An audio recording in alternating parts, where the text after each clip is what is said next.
think about every Mother's Day card I've ever received written by my husbands. And it's always something like, no matter how tired or sick or busy you are, you always have time for us. Somehow you figure out a way to peel yourself out of bed and go to the grocery store and make dinner. Somehow, no matter how ill you are, and didn't you plan one of our family vacations from the back of an ambulance one time? And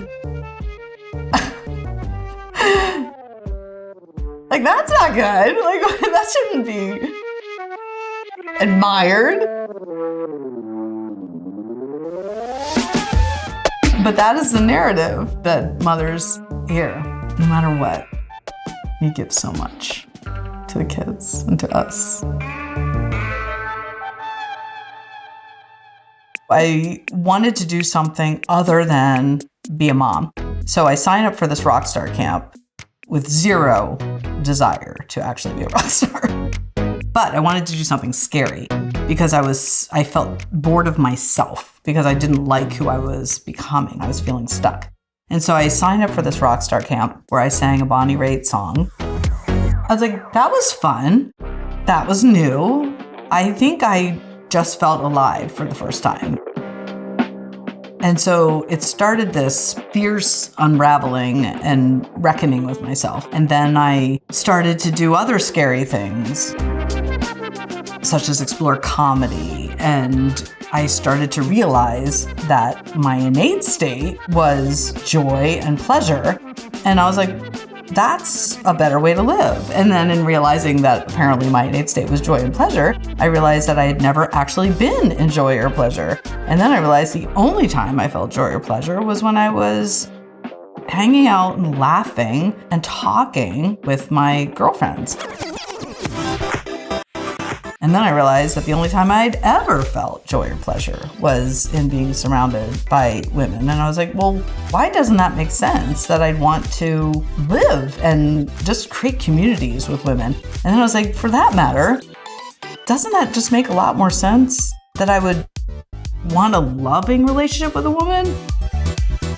And the more I talked to other women who are also in hetero-facing relationships, who also just had these questions, we all had similar secret desires. And then over time, it was, well, maybe I'm bisexual. And then I was like, well, maybe it doesn't matter. Maybe it's pansexual or demisexual. And I was like, maybe it doesn't matter what it's called. I just know I don't feel straight. I don't feel like I want to ever again have sex with a man. I don't feel like I ever again want to marry a man or fall in love with a man.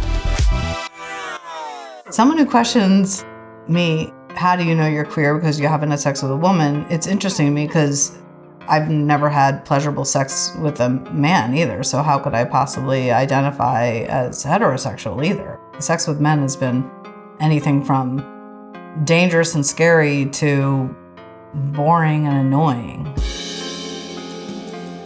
And there is a conversation that I had with myself and some of my friends in similar situations of, is this a choice? Like, is this okay that we're making a choice? Even a year ago, I was like, am I queer enough? Am I queer enough? Am I allowed to say I'm queer? Which is, by the way, parallel to the experience of coming out neurodivergent. Am I neurodivergent enough to say I'm neurodivergent? Am I ADHD enough? Am I autistic enough? All these narratives, it's so similar to that experience of coming out queer.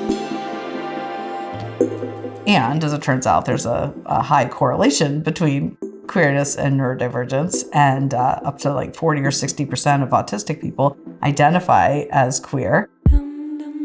And then this all just makes so much sense to me, which is why I'm a neuroqueer coach, that I see my gender and sexuality through the lens of my neurodivergence, and I see my neurodivergence through the lens of my gender and sexuality, and that there's no really compartmentalizing anymore. It just feels really integrated. The part of me that's neurodivergent who needs variety and challenges norms. The part of me that doesn't believe in neuronormativity or heteronormativity also doesn't believe in gender roles. I think they're social constructs. The part of me that doesn't believe that You have to identify or label yourself as anything that just wants to be more free and expansive and less restricted.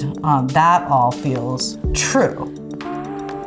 It's not that we're diverging from the majority, it's that we're diverging from society's norms of neuronormativity and heteronormativity. I really like the idea of queering, and neuroqueering is challenging norms about everything.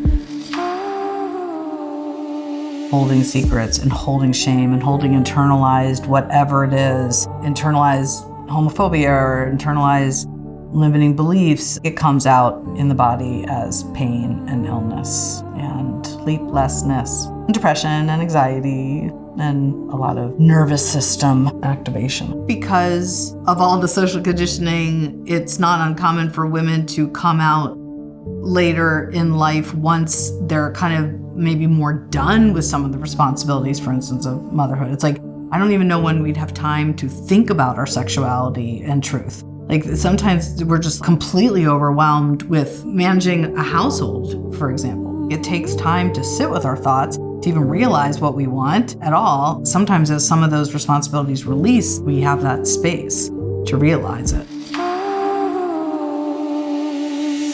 In 2020, during the pandemic, it was this weird, out of nowhere experience where even if we were actively parenting and busy with all the things, it was like, well, we can't go anywhere and we can't numb out and we can't go out with friends. And some of our numbing techniques were gone and some of our distractions were gone. We kind of had time to sit. Even if we didn't want to sit, we had time to sit. And then at the same time, books like Untamed came out, which I know was very influential for a lot of late in life queer women. Then we had a book of somebody, in this case Glennon Doyle and her wife Abby Wambach, leaving a good enough marriage and having this more beautiful life that seemed all of a sudden possible. And it looked fun and it looked good. And they were honest about the struggles too. And she was a mother and she went to church, and I think she even taught Sunday school, and she was a teacher. It's like we saw ourselves in the mother. And that was an unusual and really impactful book, because prior to that, and I had read all of them, the books of women coming out late, was like they were really sexualized. And the Untamed book was really more about truth-telling, and that really resonated. And it came out at the perfect moment. And everyone's like finding their Abby. I want to find my Abby, which is really just finding yourself. But the vision of a more beautiful life was in our consciousness more.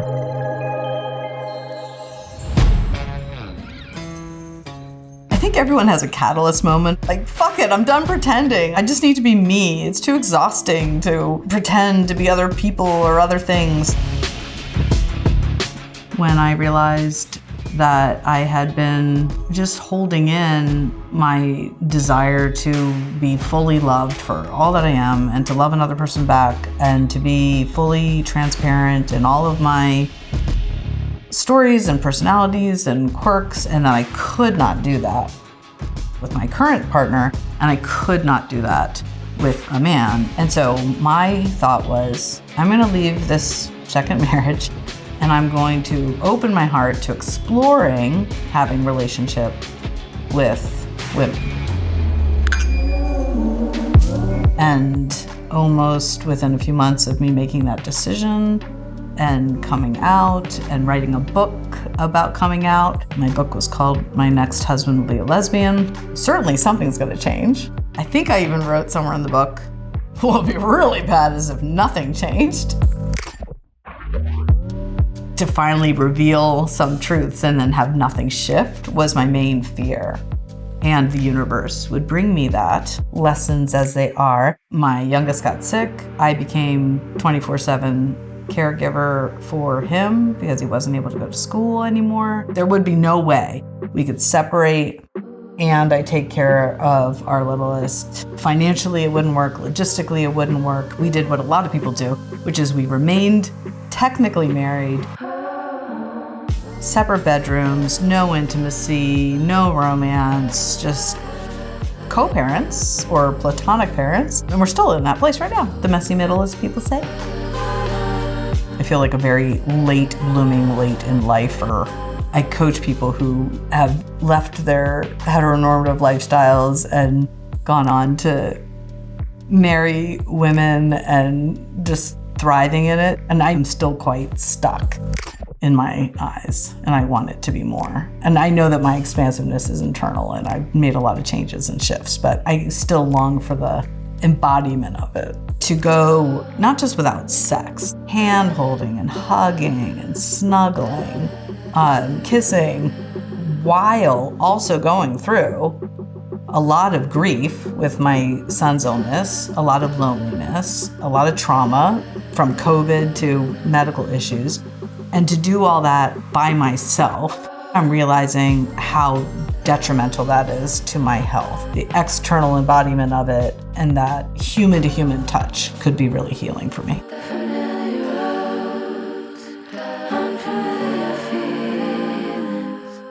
It is rare to find somebody who's leaving, like a late in life out person, to leave their marriage and not have a partner or somebody to go to, or somebody they're attracted to, or somebody they're interested in, or a catalyst person. And so it is extra scary for me and others who don't have that person, that we're looking to be more comfortable with our own company by ourselves than in the relationship we're in. For myself and for so many of my late in life coming out queer clients who are not in abusive or unsafe homes, there's a real struggle to want more when it's good enough. There's also major mommy guilt on women who leave or split time and are not with their kids 24/7 anymore, as if that means that they don't enjoy being a mother, or as if that means that they don't value those precious few years that we have with our kids. And I think that sacrificial mother hurts. Most women have an escape plan. When my kid finally graduates high school, like we're counting down the days, counting down the years, then I can finally go and be who I am and live the life I want to live. And like they think maybe then I'll find a relationship that feels good. Maybe then I'll find sex that feels good. There's a waiting game. And then you get to that point in life, and usually it's midlife, and now you have retirement, job security, financial security. And now I'm in it like 20 years. Like, what's the point of me changing and leaving now? At every stage, we can talk ourselves out of a true and authentic, pleasurable life. If my child is thriving, he's good. I can go. It'll probably be even good for him if I'm not on top of him all the time and he's watching me thrive. Wouldn't it be great if he saw his dad or I have a positive interaction with a partner? Wouldn't it be great if he saw physical intimacy where we're holding hands with somebody or hugging or laughing? So much of my identity is still wrapped up in motherhood. It feels like it's the only thing I've done right, completely, is loving my kids. This is the part of me that is mad at how resistant I am and society is to the narrative around the self-sacrificial mother, and like how it's revered, and that we even know that that's toxic. Like I even know that that's a patriarchal view, and yet I'm in it, and I almost wouldn't choose otherwise because it's not just what I know, it's part of who I am.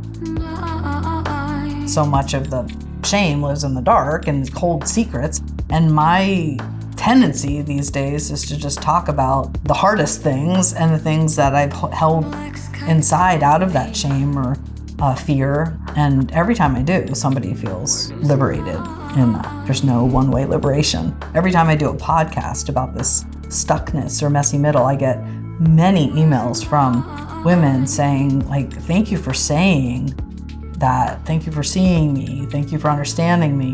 Where am I going? It's so much easier to see the strength and the beauty and the gifts of another person, and how when we are so hard on ourselves, or we get re-traumatized or in our trauma triggers, or we start to believe the narratives in our head and the old tapes and the limiting beliefs, that we get ourselves sometimes stuck. And that when I'm with other empowered women who remind me of my radiance or mirror it back to me, that I can find the strength to make those small steps towards freedom or individuation or leaving. I ask my clients and myself sometimes if nobody would get hurt, like if nothing bad would happen, what would you do? I think. Hold on, that's hard to wrap my head around for a second. The neurotypical answer is like, book a flight to a beach and just sit there with nothing to do and just look at the water and the sky. That sounds miserable. It is not my perfect dreamed life to sit and relax. I feel like I want to make up for a lot of lost time and do a lot of playing and exploring and traveling. I want to make up for a lot of sex and intimacy and touch that I haven't received. I want to be completely out with like public displays of affection, like in a queer way, and get in the face of anybody who throws any shame. I'd love to be able to like travel and get on big stages and help make an impact in a bigger way than I am now.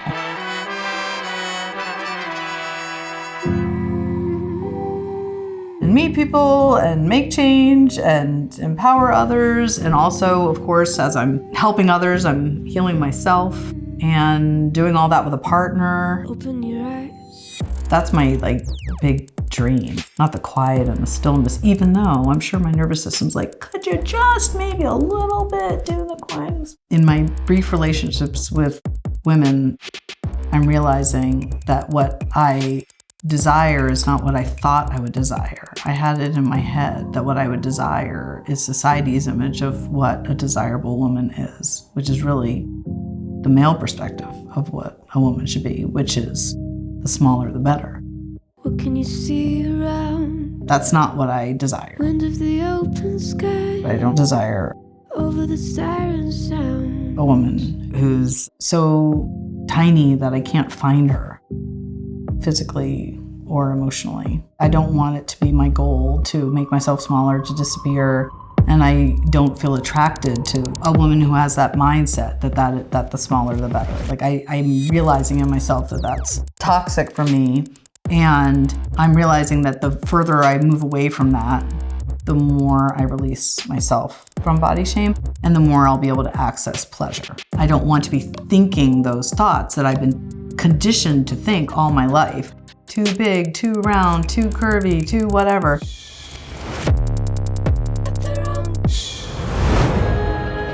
And I'm just starting to reclaim that for myself. Reclaim the exaggerations of my body in my womanhood, the exaggerations of my personality through my neurodivergence, the exaggerations of my quirks. Like I'm trying to embrace the too muchness and take out the two. Just embrace my muchness. I think it's never too late to come out. I've heard people say late in life is like 30. People say, oh my gosh, I came out so late in life, and they're like 30. I'm like, okay. I don't even know what late in life means. If I didn't come out now and at 80 years old met the love of my life, I'd hope that wasn't too late to come out. So I guess I would just say, like, until we're dead, we should keep seeking truth.